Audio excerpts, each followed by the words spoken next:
Yo! Good morning mga sir. It's Saturday morning. Time check 6:30. Pasok sa work. Dito tayo dadaan sa may Arca South. Alam ko may bagong bubuksan na mall dito eh. Kaya lalong magta-traffic.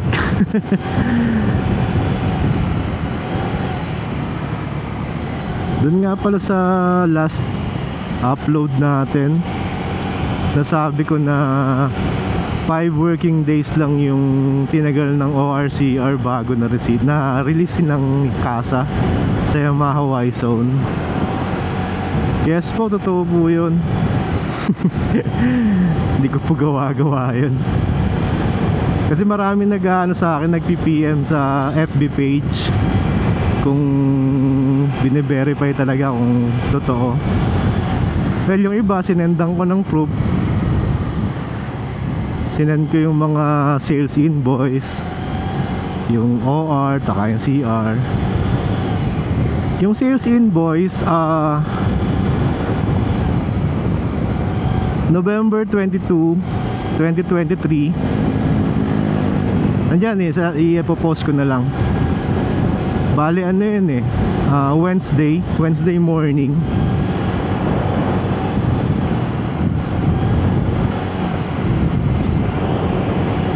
Actually hindi na nga ako inabot ng alas 12 dun eh, kasi pagkabukas pa lang ng Yamaha Y-Zone pumunta na ako eh.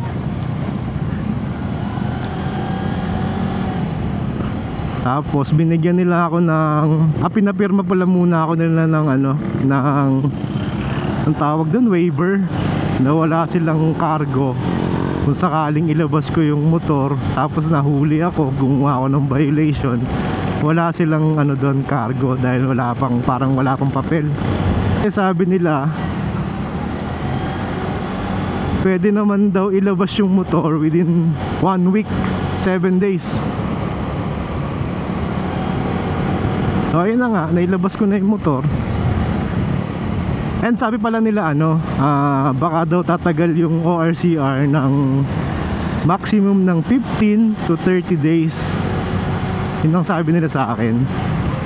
So ayun, nilabas ko na yung motor. Biniyahe ko muna siya kasi sabi 7 days eh. Nakaparating na nga ako ng Marilaki nun eh. Tapos Friday, November 24, 2023, nag-email sa akin yung LTO. 3 PM yata, nandyan sa post ko na lang din yung OR. Nag-email sa akin yung LTO, may OR na daw ako. So ayun, bilis 2 days pa lang may OR na kagad. So kala ko pag may OR na, may CR na din. Yung pala hindi, mauuna talaga ang OR. Sabi nila baka daw mga 1 week pa yung CR may magawa, kasi yun daw ang huli eh. So hintay ako kasi wala pa namang 7 days, pwede ko pang ilabas yung motor eh. Nakating na ako ng Marilaki, ng Tagaytay, wala kang OR CR. Pero sabi naman 7 days eh. Sana tanong ko naman yung LTO eh, pwede naman daw. Basta within 7 days. So ayun na nga, next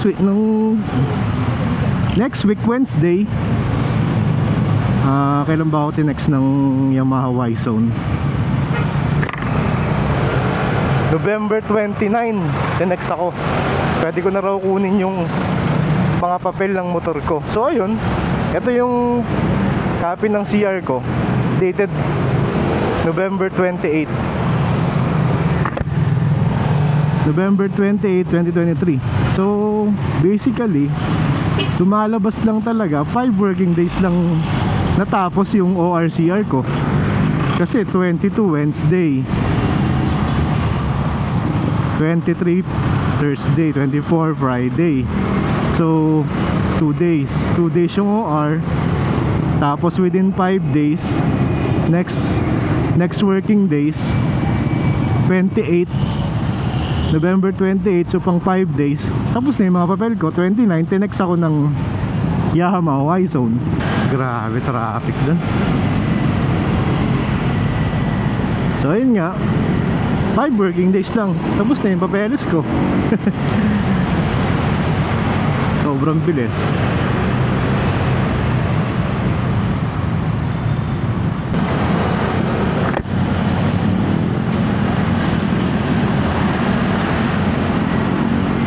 May mga nagtatanong kasi sa akin na ba't daw yung kanila umabot ng 1 month, 2 months wala pa rin daw ORCR.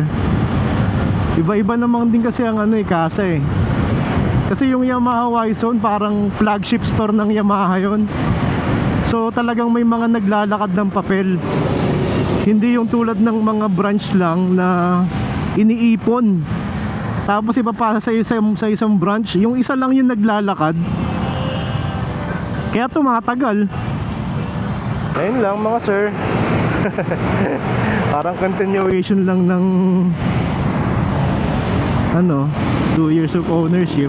Explanation lang dun sa bakit nabilis yung ORCR ko.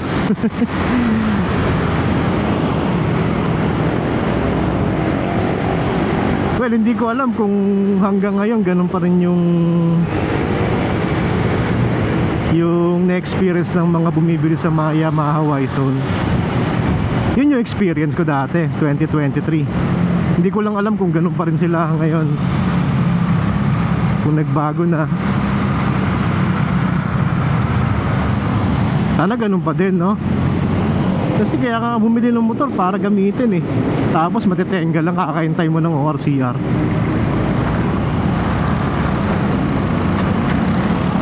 Tapos yung plaka dumating sa akin 2 months yata. Hindi ko na maalala eh. 2 months ba? Mga parang mga ganun. Binigyan naman nila akong temporary temporary plate number. Ayun lang mga sir.